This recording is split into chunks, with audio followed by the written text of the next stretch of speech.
Hola jóvenes, esta es una segunda parte del video anterior que les dejé que hablaba sobre las herramientas estadísticas para el control de calidad. Quise hacerlo así en dos partes porque es un poquito extensa este contenido, entonces bueno, vamos a dividirlo en dos partes para no agobiarnos y para poder facilitar pues su comprensión y su estudio. Entonces continuamos. Recordando un poco de manera general las herramientas básicas que se utilizan para el control de calidad, bueno, aquí les presento la lista de todas ellas, que ya la habíamos visto en el video anterior, ¿verdad? Que está el diagrama de flujo, está el diagrama de Pareto, el diagrama de correlación, los diagramas de causa y efecto, son la espina de pescado, ¿se recuerdan? Una lista de chequeo y también hablamos de los histogramas. Entonces los vimos casi todos. En este video vamos a ver las gráficas de control, porque existen varios tipos de gráficas de control, pero vamos a empezar a ver de qué se trata. Bien, como ven por acá, las gráficas de control se tratan de justamente, de alguna manera esquemática, poder ver la variabilidad y los cambios que ocurren en un proceso y poder tomar medidas o darse cuenta cuando está ocurriendo algo que está fuera de control. Vivimos en un mundo de variabilidad y de cambios. Tiene que pensarse en buscar cambiar la forma en que se atiende una situación, ¿no? Y para esto las cartas de control o las gráficos de control juegan un papel muy importante. Se dice que se caracterizan por observar las causas comunes de variabilidad, allí se pueden observar en ese tipo de gráfica, o las causas especiales de variabilidad. Aquí especificamos que son variables, obviamente podemos considerar variables en una empresa, los gastos mensuales, la calidad del producto final, siempre tiene el mismo valor, ¿verdad? Los materiales, las máquinas, el medio ambiente, esa es una variable muy importante que a veces no la podemos controlar, y por ejemplo también la temperatura. Ahora bien, para poder identificar esos niveles de variación o esas variables, debemos ser más objetivos, ir al fondo de cada situación, problema, lo que sea, ¿verdad? Trabajar en modificar el sistema de variación o de lo que está proporcionando la variación, atacar los problemas con planes y no con pautas y ocurrencias, o sea, se tiene que estudiar y se tiene que planificar, y para ello todas estas herramientas, ¿ok? Se debe ser metódico, se debe tomar en cuenta justamente la variabilidad, el nivel de variabilidad de esa situación o problema. Se debe distinguir entre lo que son cambios especiales y cambios comunes. Hay cosas que se deben cambiar de manera periódica y es común hacerlo. Por ejemplo, lo que uno llama consumibles en equipos, si estamos hablando del análisis químico, cuando hay una variación en los resultados, por ejemplo, de una cromatografía de gases, uno dice, wow, aquí estoy viendo cambios en la línea de base, déjame revisar la columna, déjame revisar el septum, déjame revisar de repente la temperatura, ¿no? Cuando hay cambios especiales, cuando hay una variación muy grande, entonces eso no debe confundirse con las variaciones comunes, eso es lo que dice allí. Entonces vamos a ver, de acuerdo a esos tipos de variación, tenemos, como ya les dije, las causas que son comunes, que se deben generalmente al azar, que nosotros de alguna manera las podemos manejar, pero no controlar todas, porque son justamente al azar, no sabe cuándo van a ocurrir, ¿verdad? Es aquella que permanece día a día, lote a lote, es parte del sistema, es parte de la materia prima o parte de los métodos de proceso. O sea, son cosas, o sea, es como los errores aleatorios y los errores sistemáticos, ¿verdad? En este caso sería aleatorio, ¿verdad? Es inherente a las características especiales del proceso y es resultado de la acumulación o de la combinación de fuentes de variabilidad, como ya les nombré anteriormente. Son difíciles de identificar y de eliminar sobre todo, o sea, son difíciles de controlar. Representan a largo plazo la mayor oportunidad de mejora. Si se logran identificar y se logra controlar alguna de estas causas comunes, es realmente una mejora muy importante en los procesos. Un proceso que trabaja solo con causas comunes se dice que está en control estadístico o está estable. Es decir, que no hayan errores sistemáticos o que no hayan causas determinadas, que solamente existan las causas o la variabilidad normal del sistema, entonces hablamos de que es un proceso que está estable. Es predecible en un futuro inmediato. Si está estable, ya tú puedes saber cuáles son tus resultados, porque es un proceso que supone que lo conoces y puedes predecir cuáles son los resultados. Y la calidad, que es lo importante, la cantidad y los costos, sobre todo, son predecibles. Entonces, lo ideal es tener un proceso que esté controlado a nivel estadístico, es decir, que sea estable. Sin embargo, existen las variaciones debido a causas especiales, ¿sí? Las causas comunes, las causas especiales. O atribuibles, también se les conoce de esa manera. Es algo especial, algo que ocurre que está fuera de lo previsto. No es parte del sistema, ¿ok? No pertenece al sistema. Puede ser, ahorita pasa mucho, que ya va a pasar a ser común, pero realmente no es común cuando se va la luz, por ejemplo. Se interrumpe la corriente eléctrica en un proceso. Eso es una causa que es especial o atribuible a ese hecho. Es causada por situaciones o circunstancias especiales que no están presentes permanentemente en tu sistema. Por ejemplo, una falla por mal funcionamiento de una pieza de una máquina. Este es el ejemplo, bueno, yo les decía, la luz también puede ser. Pueden ser identificadas, claro que deben ser identificadas y eliminadas si se conocen. Un proceso en el que están presentes causas especiales de esos tipos, ¿verdad? Se dice que está fuera de control estadístico o inestable. Allí no deberían estar. O sea, las causas especiales deben manejarse, deben controlarse, deben eliminarse. ¿Ok? Si no es así, entonces tu proceso no está en control estadístico. O sea, no puedes predecir los resultados. No puedes predecir la calidad, no puedes decir que eso va a salir de alguna manera o bien o cómo está establecido, porque no lo puedes decir si tienes causas de variabilidad especiales. Ok, entonces, conociendo ese tipo de variabilidad, hay una herramienta estadística que te puede decir o manifestar cuando un proceso salió de esos límites de control o de el control estadístico, ¿verdad? Y esas son las famosas cartas de control que ustedes ven acá. Bueno, vamos a subrayar las cartas de control.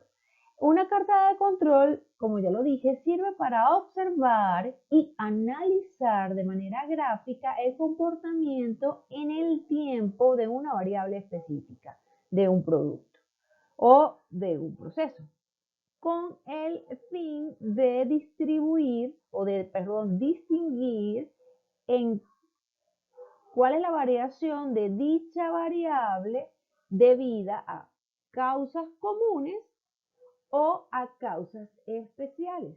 ¿Ok? Como les decía antes, para identificar esos picos que me indica a mí aquí ocurrió algo. Ya esto está fuera de lo común. Se compone la estructura de 3 líneas paralelas. O sea, ya vamos a ver un ejemplo, pero bueno, aquí les digo cuáles son esos elementos que la constituyen. Entonces, tenemos tres líneas paralelas que son el límite de control superior, la línea central y un límite de control inferior. Esos límites son los que vemos en esta gráfica. Esta es una gráfica de control justamente. Aquí se ve esta primera línea superior roja, que la voy a marcar acá. Es lo que se conoce entonces como el límite de control superior. Aquí lo vemos. Esta negra que tenemos en el centro justamente es la línea de control central, y esta que tenemos al fondo o en la parte inferior se refiere a la línea de control inferior. Ok, a la izquierda está la escala numérica de las unidades de la variable. Fíjense que toda esta gráfica que les estoy marcando en este momento de color azul sería de por sí entonces los puntos graficados de eso que nosotros estamos controlando, de esa variable que estamos midiendo. En la parte de abajo se sirve para identificar a qué pertenece cada variable. Supónganse que estamos midiendo, no sé, la temperatura en cierto sistema, y aquí abajo es el tiempo. Entonces puede ser día, puede ser hora.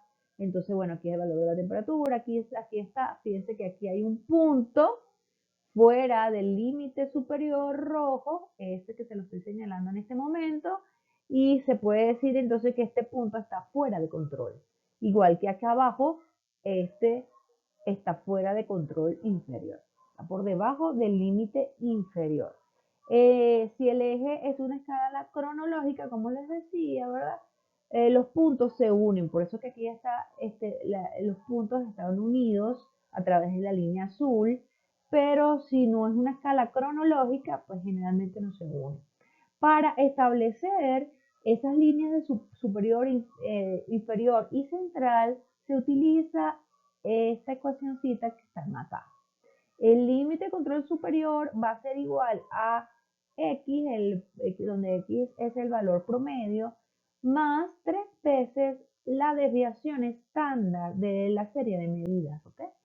La línea central justamente pertenece al valor promedio, y el límite de control inferior va a ser el promedio menos 3 veces la desviación estándar. ¿Okay? Se uno ubica aquí en esta escala, que bueno, aquí no estaba dibujada, pero en la escala acá, ubicamos el valor promedio, que es el valor de x. Aquí colocamos el valor que da el valor de x más 3 veces la desviación estándar acá, y trazamos simplemente una línea paralela a este eje inferior. Y asimismo con el límite inferior. Bien, existen dos tipos de cartas de control. ¿Okay? El primero de ellos es que es para variables, como les explicaba anteriormente, ¿no? Una variable simplemente es una característica de tipo continuo, que requieren instrumentos de medición. Por ejemplo, puede ser el peso, el volumen, el voltaje, la temperatura, o sea, que requieren un instrumento de medición para poder saber el valor de esa variable. Eso es lo que manejamos bastante nosotros los químicos en el laboratorio, ¿verdad? Las más utilizadas, entonces, las para variables pueden ser cuando se trabaja con el valor de X promedio. Podemos trabajar por rangos. Se puede graficar entonces también la desviación estándar, en vez de los valores como tal, si no se grafica la desviación estándar, también se utiliza así. O se puede hacer con valores de medidas individuales, ¿ok? De la variable. Entonces, bueno, ¿cuánto midió la temperatura el día de hoy? 25, el día de mañana 23, así, y simplemente colocas el valor. Si son muchas mediciones, se utiliza el valor promedio. Si te interesa ver más bien eso, justamente las desviaciones, entonces, bueno, se utiliza el valor de la desviación estándar de una serie de medidas en un tiempo determinado. Esas son las que son para variables, o sea, cartas de control para variables.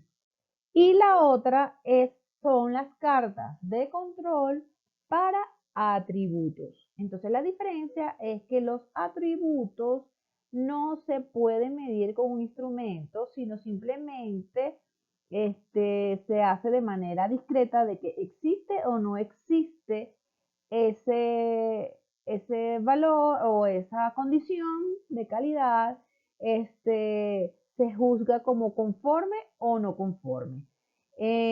Son de tipo discreto, es decir, no, por eso no se hace una línea continua en los puntos cuando se grafica, sino simplemente se dejan los puntos.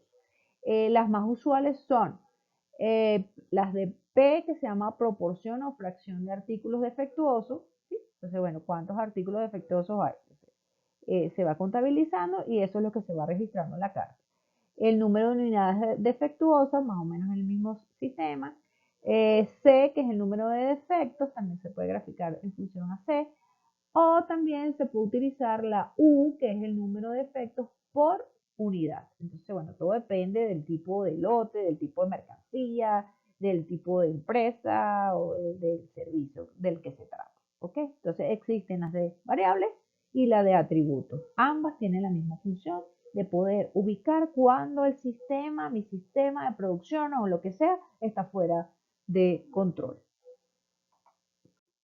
Ahora, para las cartas de control por atributos o para atributos, no es tan trivial determinar cuáles son esos límites de control superior y el límite de control inferior. Dependiendo de cuál tipo de atributos se calculan esos límites, como se observan aquí en esta diapositiva, ¿verdad? Si estamos trabajando con cartas de control para atributos tipo P y NP, que son los defectos, el número de defectos, ¿verdad? El límite de control superior se calcula como el valor promedio más 3 veces esta ecuación que está aquí, la raíz cuadrada del el valor promedio multiplicado por 1 menos ese promedio entre n, el número de unidades o de productos evaluados. En la parte central es el valor promedio de esos productos y la inferior es lo mismo, pero en vez de sumar vas a restar, ¿no? Entonces, donde n es el tamaño de la muestra, como ya les dije, y p es la proporción promedio de artículos defectuosos. En el caso del tipo U, que son unidades defectuosas, se hace con estas ecuaciones que están acá, no se las voy a repetir, aquí las pueden ver. Y en el caso de C, igualmente, donde U, entonces se trata del promedio, que también acá. Entonces, acá les muestro dos ejemplos de cartas de control. Fíjense que el ejemplo superior, aquí tenemos la medida de la muestra en este eje y día a día, o no, dependiendo de la muestra número 1, número 3, 5, etcétera, etcétera, vamos graficando los valores, estos que están acá, estos puntos. Fíjense que es una línea continua porque se trata de valores de variables, ¿no? Y los que están en color rojo, fíjense que los límites son estos que están acá, el límite superior, y este es el límite inferior, y hay muchas muestras que dan por encima o por debajo de esos límites.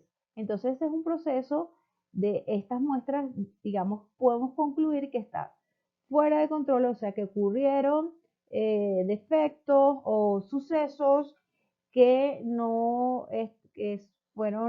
que son atribuibles a un hecho determinado, ¿ok?